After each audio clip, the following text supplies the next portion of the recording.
Yes, so of course, also thank you for the invitation to be here. So I am Virginia, I'm a postdoc at the moment at the University of Oslo. And what I'm going to be talking about today is not new data, it's not preliminary results, it's not anything that I have been working on at the moment, because I haven't been working with TMS-EEG for a few years now, actually. Even though I plan on doing it maybe again shortly, but yeah. So what I'm going to present today is more of an overview, a conceptual overview of the issue of sensory stimulation associated with TMS, with a focus on multisensory aspects. So here, of course, we have learned a lot about TMS already, all of us, so I don't have to explain much of it. But I just wanted to comment a little bit on the fact of the click sound that we listen to. So when we look at the coil that we use is just a winding of copper. So basically, when we send a very quick passing electrical current through this copper, the copper will expand very quickly. So there is no way really, based on the physics of this technology, that we can get rid of this click sound.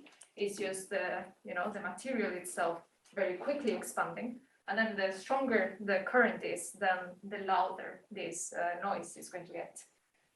And then something that Pedro also mentioned, we also have to account for the fact that there are nerve cells that are also crossing through the dura mater, that are close to the skin, and that can also be excited by this magnetic field through electromagnetic induction. So they are also going to be inductive or induced currents in these nerve cells.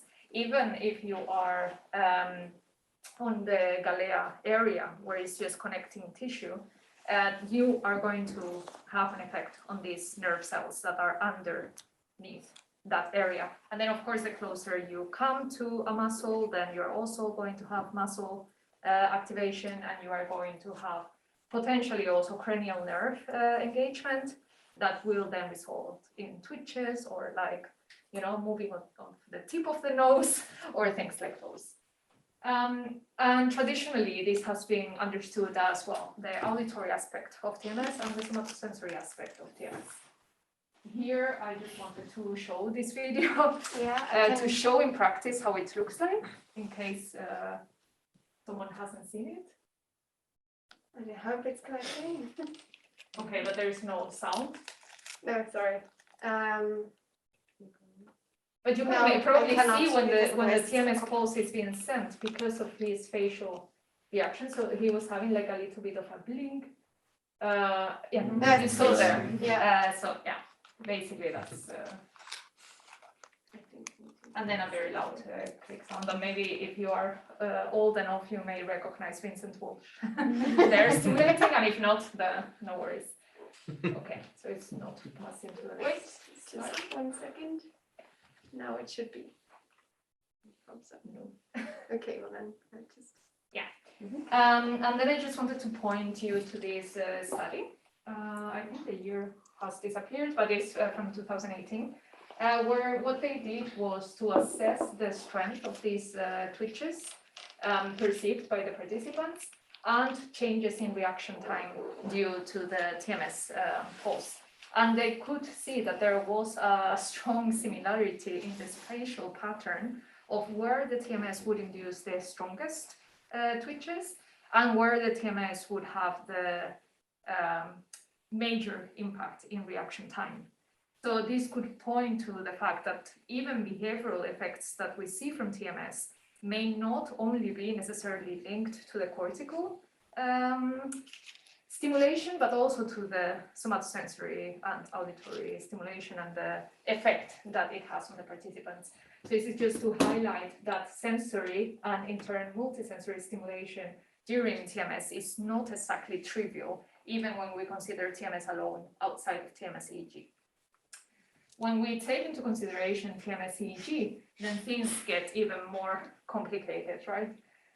So this would be a classical TMS evoked potential, probably from M1, but I actually didn't check.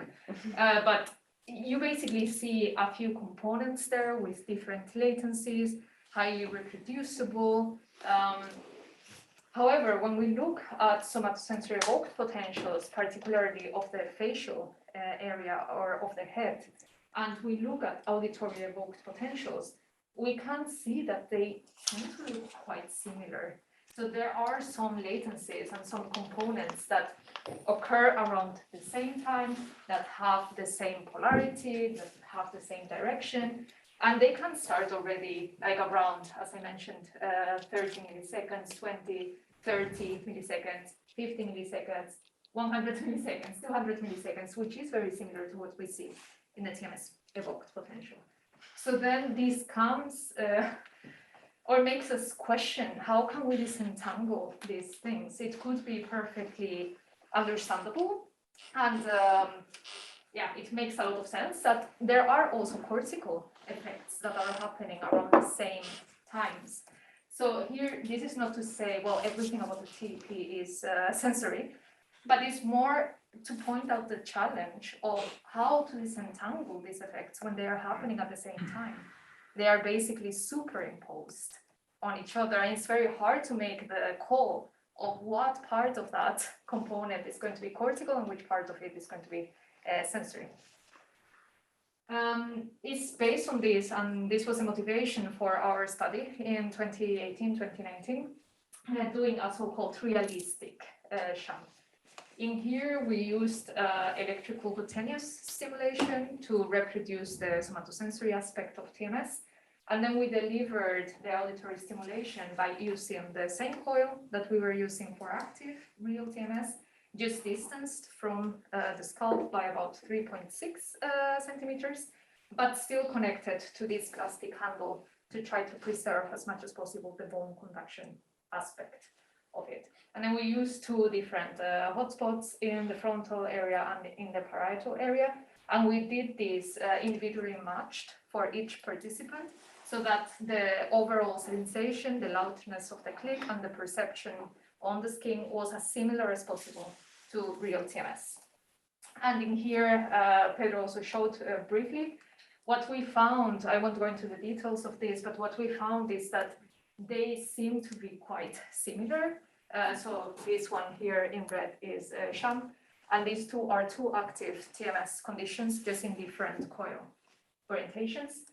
And we found, of course, the highest correlation was between the real TMS with different coil orientations, but still there was quite a high correlation of the signals when compared to sham. So this was kind of our way of assessing to which degree, really, when we consider a realistic, even if not perfect, as realistic as possible sham in the TEP components, which of course makes us question the TEP itself, right? So here recently in a study by Chaudhary and colleagues from, I think it's from this month, they also wanted to see the effect of the realistic sham, but also to compare it with somatosensory alone and to auditory alone, to which degree those two separated could account for the effects that we see in sham. They found a smaller response for sham, and there are some methodological reasons why that might be. We can discuss later if you want. But in here, the interesting thing is that they found that the sham stimulation led to stronger activations when compared to the electric somatosensory and the auditory stimulation alone. And their interpretation was that the effects of these two modalities on the sham condition are not just a linear summation, basically, of either the tactile alone or the auditory alone.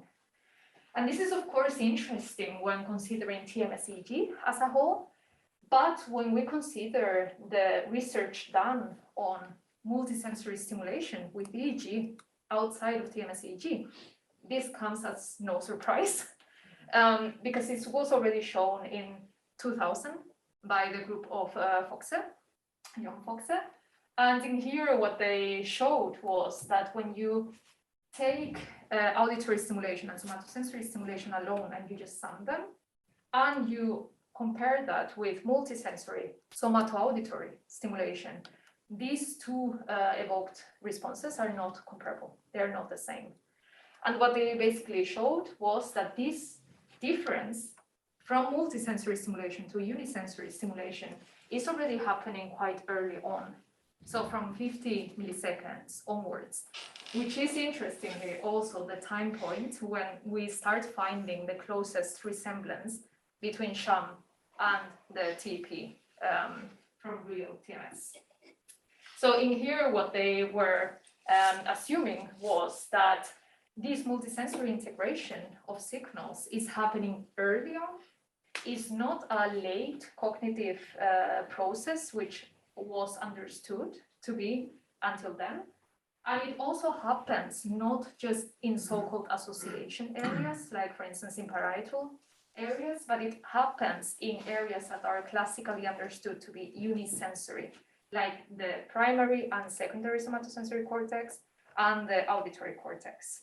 So this is where they also found the signal to be located in. And then on another paper from the same group 5 years later, they just wanted to see the effect that the spatial concordance of stimulation had.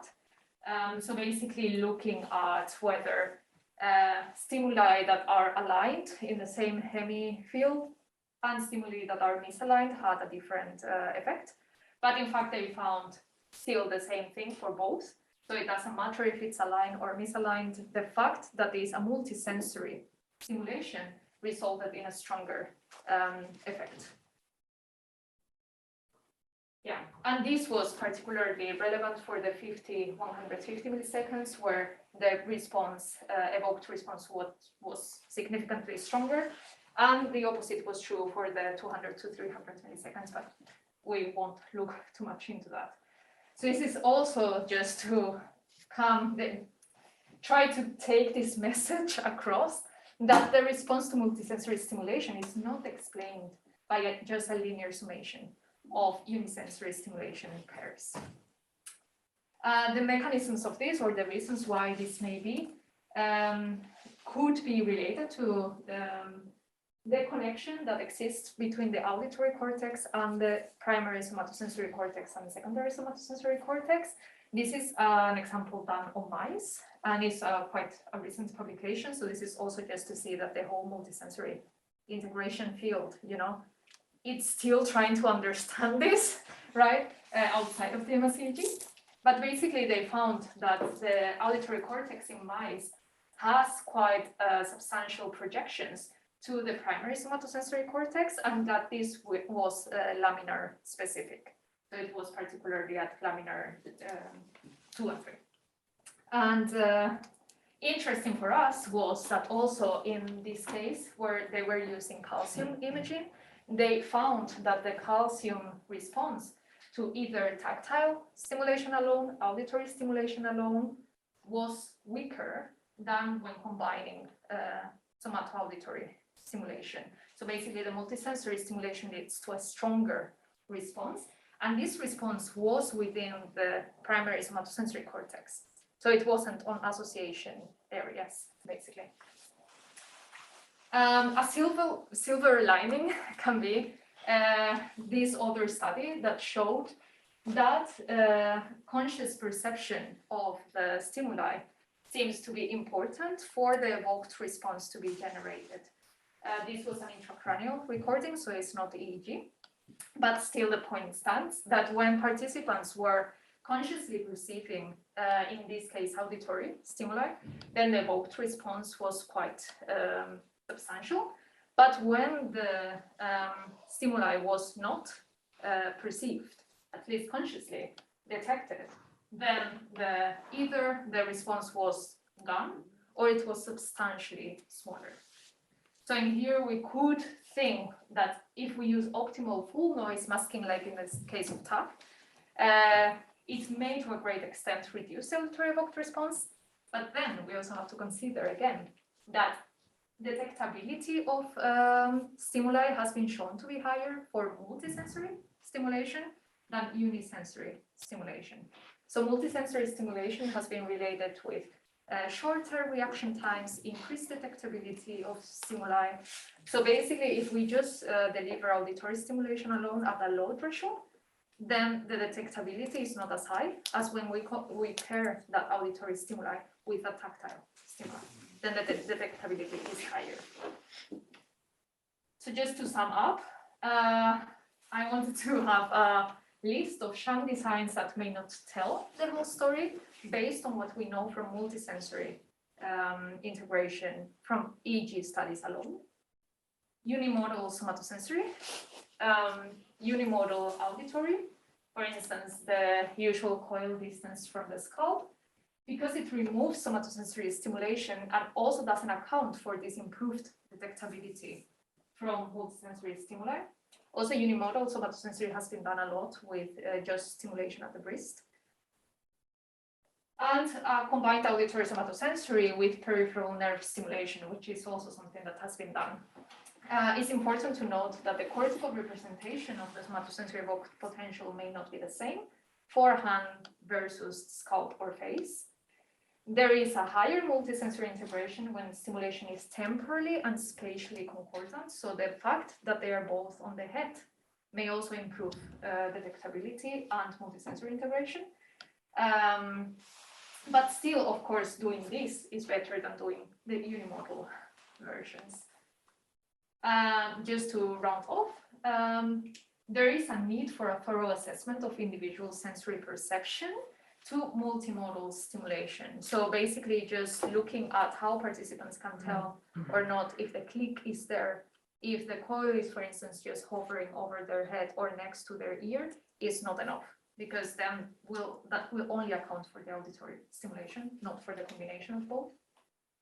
Of course, having an improved and optimized noise masking may help in reducing the effect of the auditory evoked potential.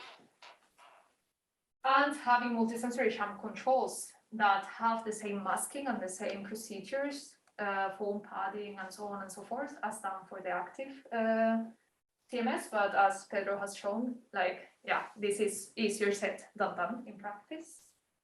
And focusing on very early components of the TEP that are perhaps more sensitive to the cortical effects of stimulation. And that's it.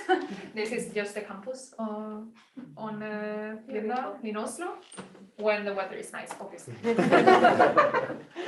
Yes.